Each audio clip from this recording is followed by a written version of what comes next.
taon na darating sa'yo na marami pang birthday. At ingat ka lagi. Mahal na mahal ka namin.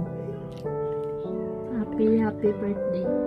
Hi pa, happy birthday! So, wala na naman ako sa birthday mo.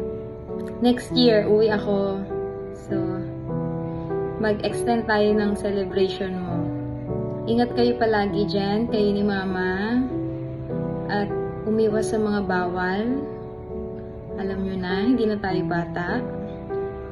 At magsabi lang kayo kung ano nararamdaman nyo sa akin, mga problema dyan. Hiling ko lang na baka pwede si Jasmine ihatid nyo sa tricycle araw-araw.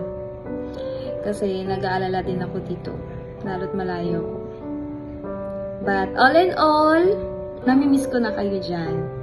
See you next year. Happy birthday ulit pa. I love you. Wish ko sana bigyan pa kayo ni God ng mahabang buhay at malusog na pangangatawan kayong dalawa ni Mama. Ingatan niyo po sana lagi ang sarili niyo at araw-araw po kayong mag-iingat. Andito lang po kami lagi pa. Happy birthday pa. I love you. Happy birthday. And I hope na ma-enjoy mo yung birthday mo today. Kasama kami and sana bigyan ka pa ni Lord ng magandang kalusugan, i-guide ka pa niya and yung pamilya natin. So maraming salamat sa pagbibigay mo ng suporta at pag-iingat sa aming lahat.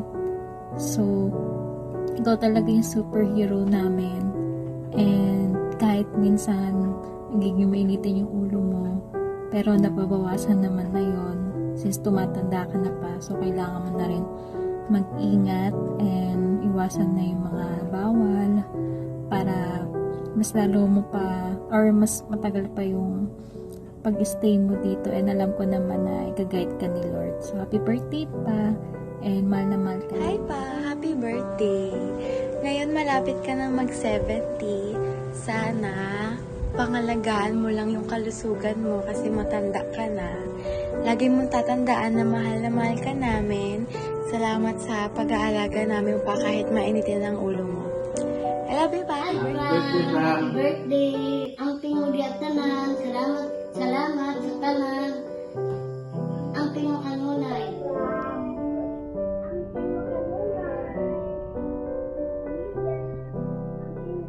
Okay?